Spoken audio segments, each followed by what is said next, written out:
kumbinsihin nyo na yung mga kapatid. Tol, pakinggan naman natin. Di ba? Walang ibang bibigay ng pakahulugan sa ating tenets and code of conduct ng pinakamaigi. Hindi si Brad Lloyd, hindi si Brad Dodd, hindi si Brad Nerio, kung hindi ang mga founding fathers ng Tau Gamma Pi. Samantalayin natin. Diba? Minsan time element. Kahit sabi may pandemya. Minsan, aminin din natin, race against time. Matatanda ng founding father natin. Sino mag-aayos? Nagkakagulo ngayon mga national premier natin, di ba? Matagal na tayong walang lideratong nasyonal. Marami na tayong pandaigdigan. Kaya dapat yakapin ninyo ng maigi ang mga kapwa Triskelion.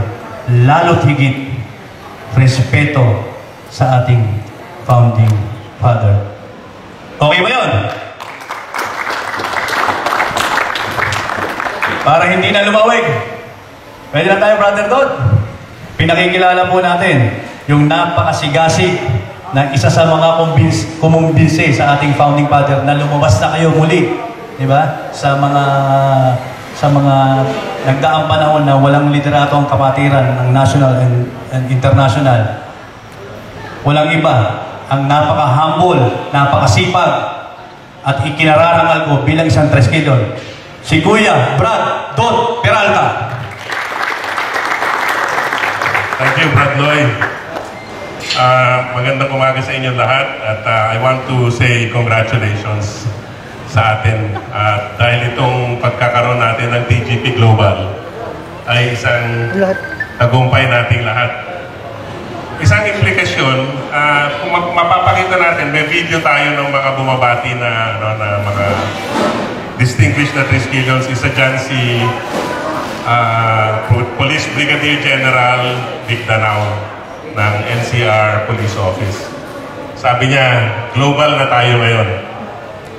Hindi lang ibig, ang dating sa akin, hindi lang ibig sabihin na meron na tayong struktura para ma-manage yung ating fraternity sa buong mundo. Tsaka mga branch natin, magkasundo-sundo tayo, magkaisa.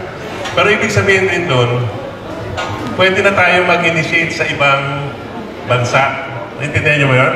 Kasi ngayon, ang nire-recognize lang natin na brand, yung na-initiate sa Pilipinas. Di ba? Yung mga brands natin abroad, lahat yan initiated dito, di ba? In fact, isa sa mga problema natin ngayon, may mga brands na initiate sa isang country. No? Sa labas, in-initiate ng mga brands. Pagdating nila sa Pilipinas, hindi sila kinikilala. No?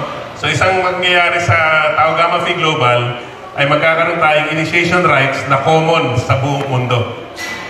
So kahit na nag-i-initiate tayo na Amerikano, ng Italiano, ng Arabo, ay pareho yan.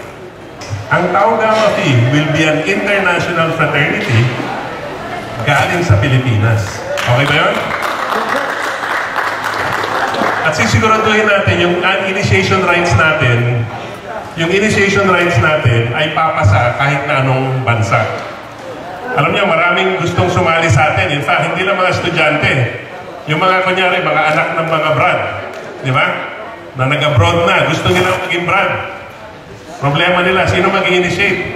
Tatanggapin ba yung initiation na gagawin dito sa ibang bansa? Okay? So, isa yan sa layunin natin.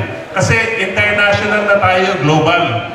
Hindi tayo, ibig sabihin na international na tayo kasi yung mga brands na na-initiate dito sa Pilipinas, nag-abroad. International at global na tayo kasi yung mga brands natin na nasa ibang bansa ay gumagawa na ng chapter at nag-i-initiate doon. Okay? So magkakaroon na kayo ng mga ng mga brand na blonde. Okay ba? Magkakaroon na kayo ng brand na talagang maiitim at kulot ang buhok. Okay ba yun? Pati sis, magkakaroon na kayong sis na na blonde.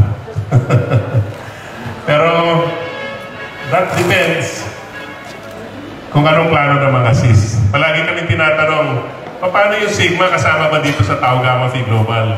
Ang sagot, ngayon hindi pa.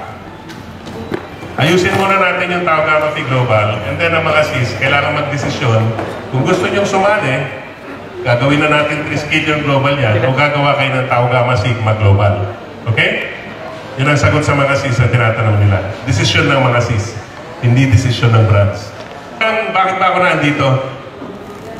Gumawa kasi ng committee ang mga founding fathers para ma-establish yung struktura ng Tau Gamma Phi Global. Ang unang-unang kailangan mangyari, magkaroon tayo ng constitution, and explain na siguro sa inyo ni Brad Loy. So yun yung task force ko, ginawa na akong chairman nun. Okay? Ako yung chairman ng task force global. Okay. Magandang araw po mga kapatid. Dumating na po ang araw ng ating deklarasyon ng PGP Global Constitution na pinagtibay ng halos 65% or almost 66% of all councils required to vote. At dahil ito, nagpapasalamat po ako sa lahat ng mga konseho na sumuporta dito sa konstitusyon na ito. Ang konstitusyon na ito po ay para sa ating lahat. At doon naman po sa mga kapatid natin na merong agam-agam na sa tingin nila ay may mga kulang o merong mali o merong hindi tama. Iniimbitahan ko po kayo, inaaya ko po na ngayon kayo na po ay may karapatan na itong ating konstitusyon na ito ay taglagan po ninyo kung tingin ninyo po ay kulang. Baguhin po ninyo kung may nakikita kayo hindi tama at bigyan po ng mga solusyon doon sa mga bagay na tingin nyo may mga mali. Dahil kayo po sa aming pagsalamuha sa inyo, nakita kung meron kayong kanya-kanyang mga problemang inilahan na alam ko naman po na kayo ang nakakaalam kung paano magsolusyon. Ngayon, ilagay na po ninyo dito ang inyong mga talino para ang ating constitution na ito na inyong pinagtibay ng halos 65% ng all councils required to ratify it. Ngayon, may karapatan na po kayong baguhin at pairalin ang konstitusyon na ito. At kung sa mga kapatid natin na tingin nila ay meron pong pagkukulang ito, ay iniimbitahan ko po kayong dalawin ito at embrace it, so that if you embrace it, you can now have the chance to reform it, to modify it, and to add things that you think are needed to be added into this constitution. This is yours.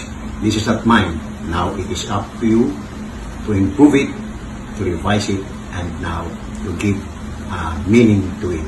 Ito po ay inyo. Ito po ay hindi sa amin. Tapos na po ang aking obligasyon na ibigay sa inyo ang maglahad ng isang konstitusyon na pwede po ninyong baguhin, pwede po ninyong pairalin, at pwede po ninyong bigyan ng additional improvements kung kailangan. At kayo na po, sa pamamagitan nito, ang dapat mamuno for the next 50 years. Through this, you have now a platform, an authority to govern, or not to govern, to have a voice in our fraternity that will be reverberating in each and every Triskelion. Maraming salamat po. Isang magandang umaga sa kapwa ko Triskelion, hindi lamang dito sa Pilipinas, kundi yun na rin mga kapatid nating naghahanap buhay sa ibang bansa. Isang mainit na pagpupugay sa inyong lahat. Magigiting kayo. Ngayong araw na ito ay napakahalaga sa ating kapatiran, sapagkat ngayong araw na ito ay ipagtitibay natin yung ating saligang batas. Saligang batas na isang plataforma na siyang magiging bihikulo upang lahat ng alitan, lahat ng problema ng kapatiran ay mapag-aralan at mabigyan ng solusyon. Mga kapatid, maraming salamat sa inyong lahat dahil kung hindi kayo tumulong, malamang hindi namin may susulong itong saligang batas na ito. I would like to make a special mention of the lawyers who helped translate our thoughts into this constitution. Nagpapasalamat ako kina Attorney Jim Villanueva, Ian Valencia, Attorney Louis Asioche, Attorney Jojo Karagdag at Benji Moraleda. At of course, huwag ninyong kakalimutan, isa sa amin ay isang matikas na abogado, si Attorney Talek Amias Pablo. Banggitin ko na rin ang taus-puso kong pasasalamat kay Mayor Eric Aprica, isang matibay na brad na kung hindi sa kanya, hindi mapagtitipon-tipon dito sa Lipa itong mga brad na gustong pakinggan yung aming formal announcement. Banggitin ko na rin yung mga matitibay at matitikas na brad. Nandyan si Dong Makabata, si Edwin Lagadi, si Nerio Ronquillo, si Bonjon Palomares, si Mitch Flores, si Jerry Laut, si Tata Kabilan, si Jonas Ibanez, si Bong Kisigan, at marami pang iba. At siyempre, nandyan din si Nerio at si Dod Peralta. Sila yung mga nagtumulong upang maging isang realidad ang pagkaratifika nitong ating saligang batas. Muli, maraming salamat sa inyong lahat at mabuhay kayong mga brads, dahil kung hindi sa inyo, hindi namin itutulak itong saligang batas na naratifika at idideklara namin ngayong araw na ito. Maraming salamat at mabuhay kayong lahat. Okay na. Magandang umaga ulit mga kapatid. Ako po ay naatasan ng ating mga kuya. Alam niyo naman, ako yung pinakabata na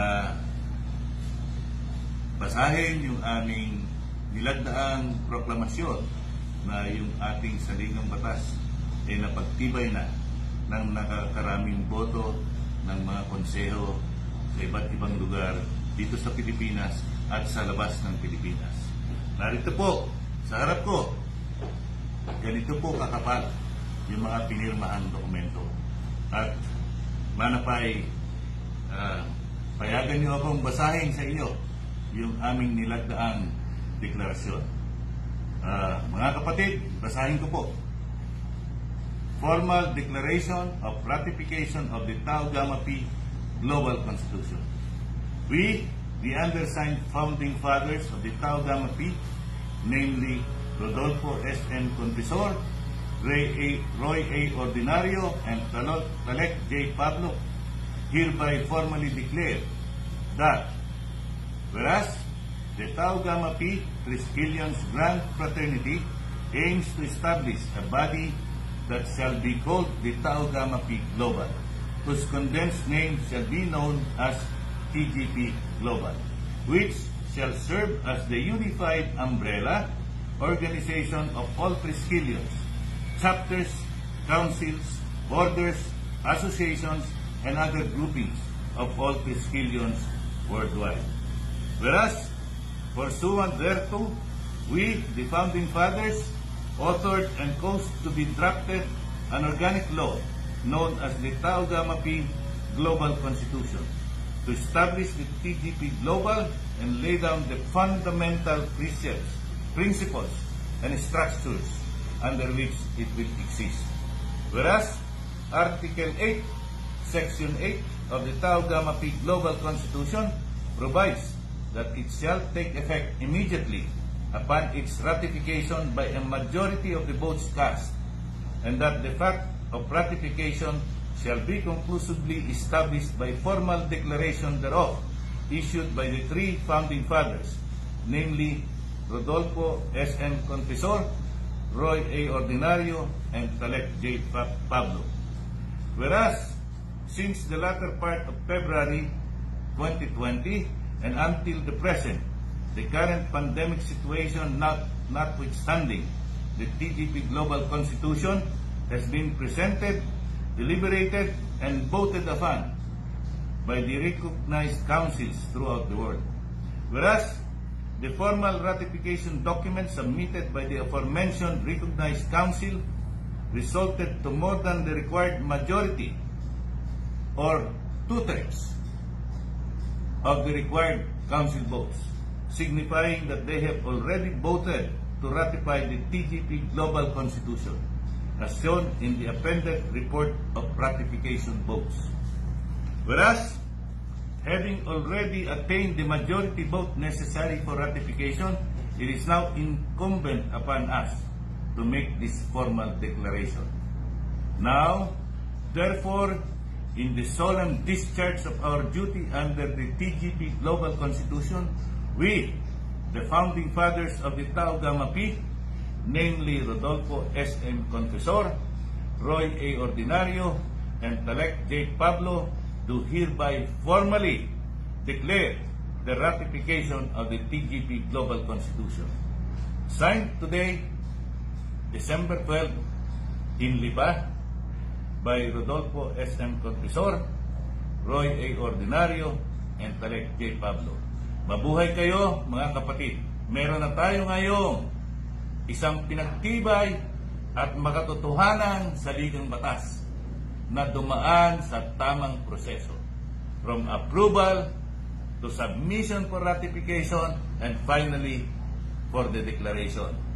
Mga kapatid, ito ang bagong simula, isang gintong panimula sa ating kapatiran.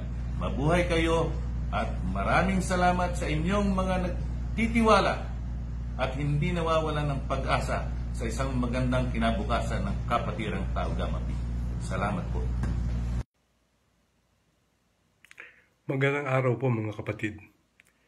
Buong puso po akong nagbibigay pugay sa mga chapters, mga municipal at city councils, mga provincial councils, at sa mga regional councils at international councils na nagbigay buhay sa bagong global constitution ng Kapatirang Tau Gamma Pi.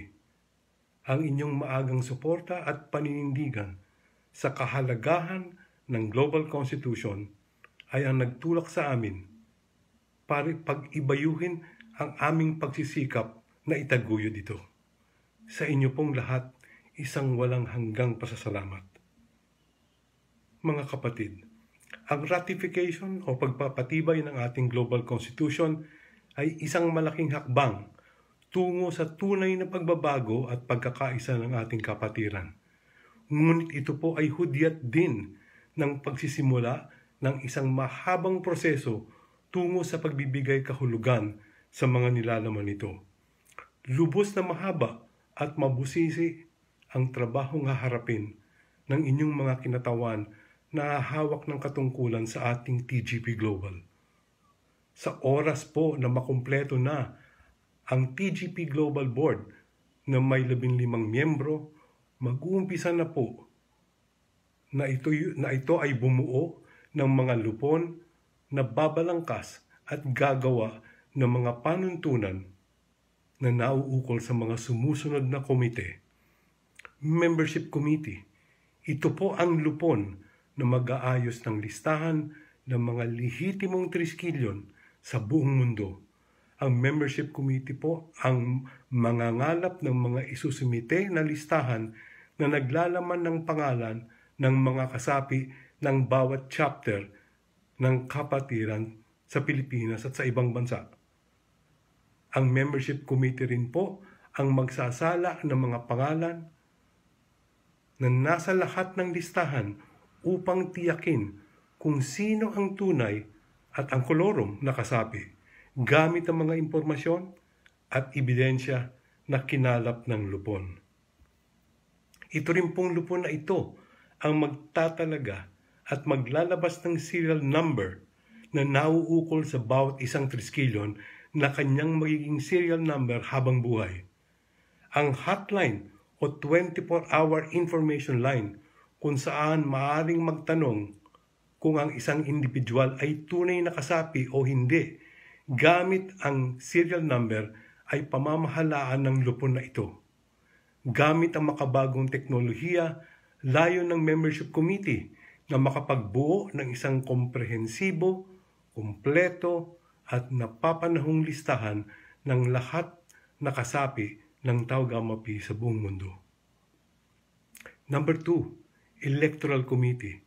Ito po ang lupon na gagawa ng mga panuntunan hinggil sa halalan o eleksyon para sa mga mamumuno ng ating kapatiran mula sa mga chapters hanggang sa pinakamataas na konseho ng kapatiran. Maglalatag po ito ng mga patnubay hinggil sa patas at malinis na halalan sa bawat sangay ng kapatiran. Sa mga pagkakataon na hihilingin ng isang chapter o konseho, ang mas mahigpit na pamamahala ng proseso, ang mga kinatawan ng lupon na ito ang gagabay at sasaksi sa halalan. Sila din po ang mamamagitan sa mga usaping nakaugnay sa halalan na hindi maayos ng mas mataas na konseho. Finance Committee.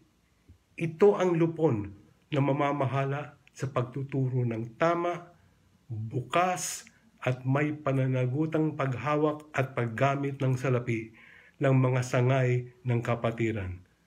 Ang Finance Committee po ang magbibigay at magtuturo ng mga kasanayan o training sa lahat ng Master Keeper of the Chest or Treasurer tungkol sa tamang pamamahala ng pananalapi at sa pagkalap ng pondo o fundraising ng mga sangay. Pang-apat po, Audit Committee. Ang Audit Committee po ay ang lupon na nataasang sumuri kung nasusunod ba ang mga panuntunan di lamang sa paghawak ng salapi ng kapatiran kung hindi sa iba pang mga patnubay na pinasusunod para sa mahusay na pamamahala ng kapatiran. Judicial Committee, ito po ang panglima. Ito po ang lupon na mamamahala sa pagdinig ng mga hinaing, reklamo, akusasyon at mga usapin na hindi kayang bigyang katarungan ng chapter o lokal na konseho laban sa isang kasapi, pangkat, sa isang namumuno, sangay at iba pang partido sa loob ng kapatiran. Ang Judicial Committee ang huling yugto o ang last resort sa usaping katarungan. Ito ang magbibigay ng huling hatol sa isang usapin matapos itong dumaan sa proseso ng pagkakasundong usapan o conciliation. Tapos ito po ay meron ding arbitration at ang huli ang pagdinig sa isang kaso na madalas ay may karampatang kaparusahan. Ang Judicial Committee rin po ang magbabalangkas ng kodigo ng mga paglabag sa ating tenets at code of conduct at ang mga karampatang parusa dito. Ito ang magiging gabay ng lahat ng triskilyon pagdating sa mga usaping nararapat bigyan ng solusyon, hatol o hindi kaya ay parusa. Kasama na rito ang mga kaso tulad ng kolorum, pagwawaldas ng salapi, pagtalikod sa tungkulin, pagtanggap ng suhol, pananakit at iba pang paglabag sa ating tenets at code. Nais ko lamang linawin na ang mga usaping ito ay aakyat lamang sa global kapag nabigo ang mataas na konseho na resolbahin ang mga isyong natural. Mga kapatid, ang 5 lupon na ito ay magkakaroon ng katumbas sa bawat chapter, local council, regional council, provincial council at international council. Ang kanilang counterpart sa TGP Global ang gagabay sa kanila sa pagtupad ng kanilang tungkulin. Ito ay dahil gusto naming bigyan ng kakayahan ang bawat sangay ng kapatiran na magpalakad at mamahala ng kanilang sangay sa isang mahusay at epektibong pamamaraan.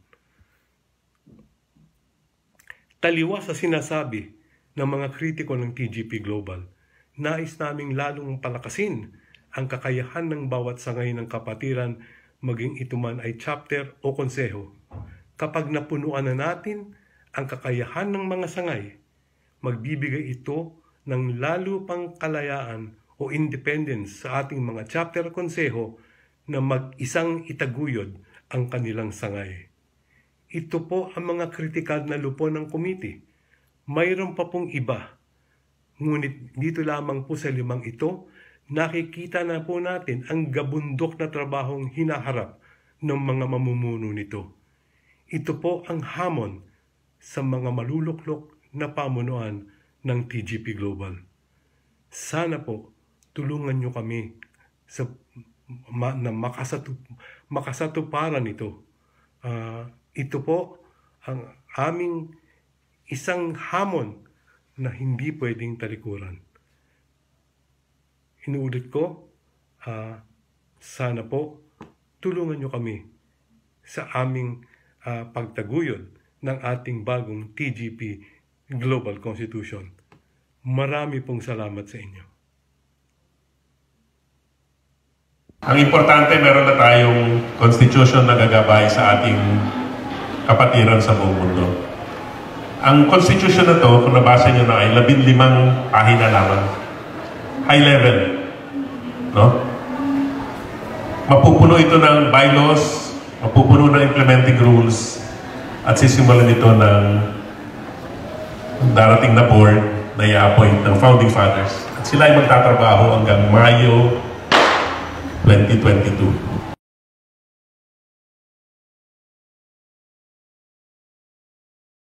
Sasama kayo sa pagtulong niyan. Ngayon pala, nasabihin ko sa inyo na pag-recognize ng chapter, kailangan nyo na simulan yung history ng chapter nyo, sino mga founder, etc.